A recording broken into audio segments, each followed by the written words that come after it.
bapak nih teman-teman. Siapa ya kira-kira? Pak, boleh perkenalkan namanya Pak?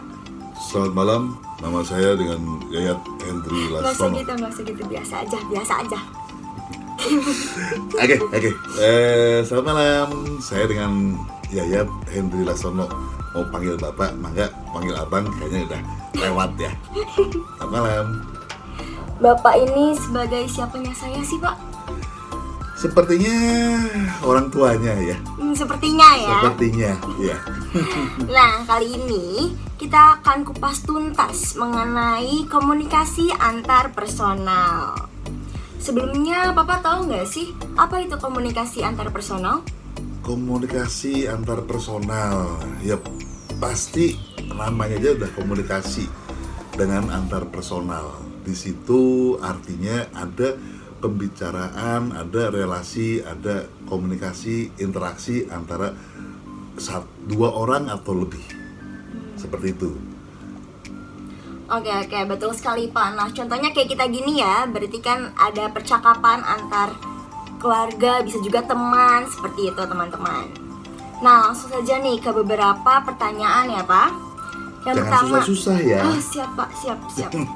Yang pertama nih, seperti apa hubungan antar personal di antara kami? Hubungan antar personal antara bapak dengan anak. Betul sekali. Nah, lalu apakah ada perbedaan antara hubungan antar personal kami dahulu hingga sekarang? Secara prinsipnya tetap sama ya, karena namanya komunikasi intrapersonal itu melibatkan psikologinya, sehingga bagaimana komunikasi itu menjadi lebih baik, lebih positif. Itu sebetulnya di situ. Berarti alhamdulillah sama saja ya Pak, dari dahulu hingga sekarang. Oke, next, apakah ada perbedaan hubungan antar personal antara Papa dengan saya, dengan Fidel, dan Papa dengan Mbak Ica? Oh iya, for information, saya ini mempunyai kakak, yaitu bernama Citra Paramita atau biasa disebut dengan Mbak Ica. Bagaimana nih Pak, ada perbedaan nggak antara Fidel dengan Mbak Ica? Perlu dijelaskan juga di sini bahwa kakaknya dari Fidel ini ya, itu Baica, usianya lumayan jauh terpautnya, 9 tahun. Kita selisih 9 tahun ya. Ya, 9 tahun tuh kalau 10 ini kurangin 1 ya, seperti itu. Nah, dari situ pasti ada perbedaan ya antara sosialisasi ya, kehidupan masa kanak-kanak dari yang 9 tahun di masanya Mbak Ica dengan di masanya Fidel. Nah, itu pasti ada perbedaan di dalam hal sosialisasinya. Masa kanak-kanaknya Mbak Ica itu berbeda ya, mungkin zamannya gadgetnya antara Mbak Ica sama, salah satu contohnya ya, gadgetnya antara Mbak Ica sama Fidel pasti udah berbeda. Komunikasi ya? teknologi ya, kemudian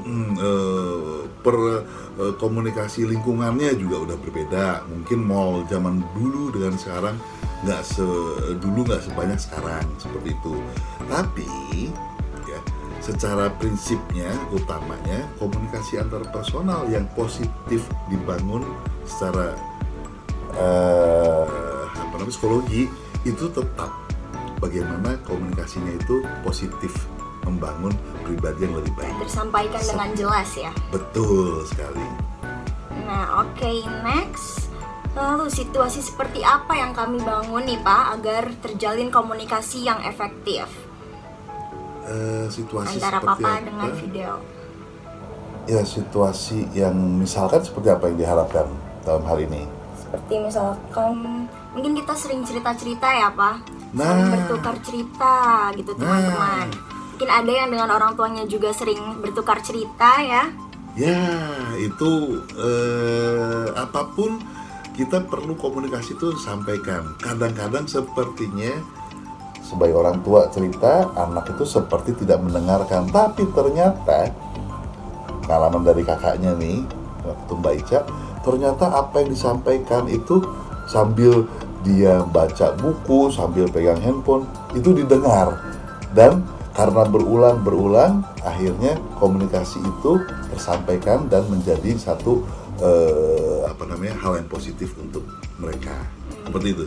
Nah, jangan salah nih teman-teman, papa saya juga sering banget nih cerita, misalkan seperti kalau misalnya kita mau perjalanan, papa saya nganter saya mau pergi ke kampus, itu di mobil, ya Allah, cerita mulu nih teman-teman, gak ada berhentinya nyampe saya mau tutup pintu mobil.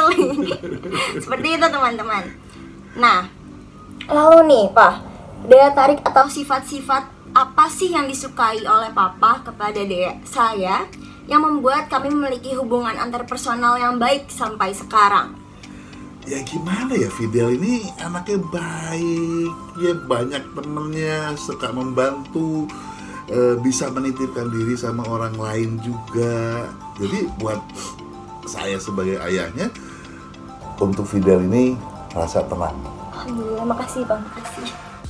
Nah, kalau saya ini senang sekali karena papa saya ini orang yang humoris, walaupun tegas tapi kan galak juga ya teman-teman. Tapi humoris banget, apa aja dia lawakin. Alhamdulillah. Terima kasih. Nah, oke, next ke pertanyaan selanjutnya. Konflik atau masalah apa nih yang pernah terjadi antara kami, Pak? Pasti ada, ya konflik pasti ada. Karena namanya proses, nggak mungkin semuanya mulus-mulus begitu saja. Justru kadang-kadang perlu ada konflik untuk menjadi lebih baik ke depannya.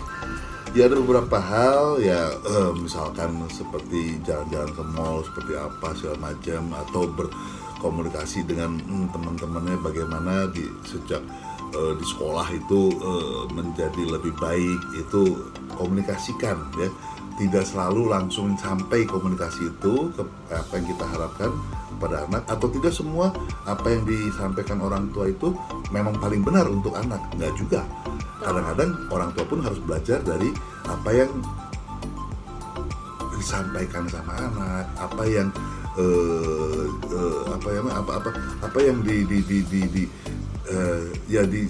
diinformasikan kepada kita dari anak. Itu membuat kita komunikasinya lebih baik lagi. Nah, pernah ada konflik itu waktu anak saya SMP baru kelas 1. Oh iya betul. Ya, Pas masih kelas SMP, 1 ya? iya masih kelas Itu 7. kelas 7, umur baru sekitar 12 tahun. Udah minta berangkat ke luar negeri. Bukan sama orang tuanya, tapi sama teman-teman drum bandnya. Ya. Itu saya ekskul drum band kebetulan nih teman-teman, dari kelas 7 hingga kelas 9 SMP. Ya, yaitu ke Thailand. Iya betul. Ya, ke Thailand. Di Thailand. Ya, kita mikir anak ini untuk nginep di luar rumah aja juga tanpa orang tua, boleh bilang nggak pernah, tiba-tiba mau berangkat ke luar negeri. Ya banyak pertimbangan dari kita, tapi anak terus berusaha untuk meyakinkan, mengkomunikasikan bahwa akan baik-baik saja. Nah, alhamdulillah akhirnya dengan berbagai pertimbangan Discuss juga kan kita ya. Ya, dikomunikasikan, ya dicari baik buruknya, terus juga dipertimbangkan keamanannya dan segala macam. Bagaimana kalau di sana tidak tanpa orang tua seperti itu teman-teman, itu kan jadi pertimbangan orang tua ya kalau kayak gitu. Nah, bayang tuh yang namanya bawa koper dari bus ya ke pesawat, lebih kurang seperti itu, atau dari bus ke hotel dia bawa koper sendiri karena masing-masing juga harus bawa sendiri-sendiri. Dan alhamdulillah itu semua jadi pengalaman yang sangat baik buat dirinya, sehingga dan ya sangat kita membanggakan orang tua, bukan? Seperti begitu. Oke, itu salah satu konflik dari kami ya teman-teman. Lalu next, apa dampak dari konflik tersebut terhadap diri kami masing-masing? Dampak dari konflik tersebut sih yaitu kami saling terbuka ya Pak. Saling terbuka. Jadi saya juga harus jujur, banyak cerita-cerita yang memang untuk mempercayakan kepada orang tua, seperti itu. Ya apapun disampaikan, termasuk juga misalkan pulang telat atau apa disampaikan. Jadi sebelum ditanya, ya kenapa aku nggak enak ditanya? Kalau aku nggak mau ditanya, ya akulah yang ngomong duluan, menyampaikan. Pak, aku begini karena ada ini, dan itu ya komunikasi yang Agar tidak ada miskomunikasi ya. iya, betul. Baik, lalu yang terakhir nih Pak, apakah ada manfaat atau hikmah yang bisa dipetik dari konflik tersebut?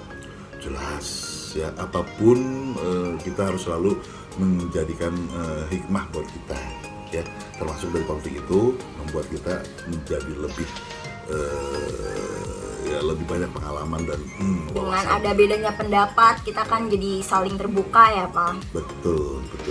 Jadi Pinter. komunikasi itu harus yang efektif teman-teman. Bagaimana menyampaikan pendapat kita kepada orang tua agar mereka juga percaya dengan apa yang kami sampaikan. Nah, mungkin cukup sekian ya Pak dari kami tentang apa nih Pak tadi? Komunikasi antar Personal ya. sekali. Kalau yang tanya-tanya lagi selanjutnya boleh ke komen di YouTube. Bye bye. Bye bye Bapak. Bye bye.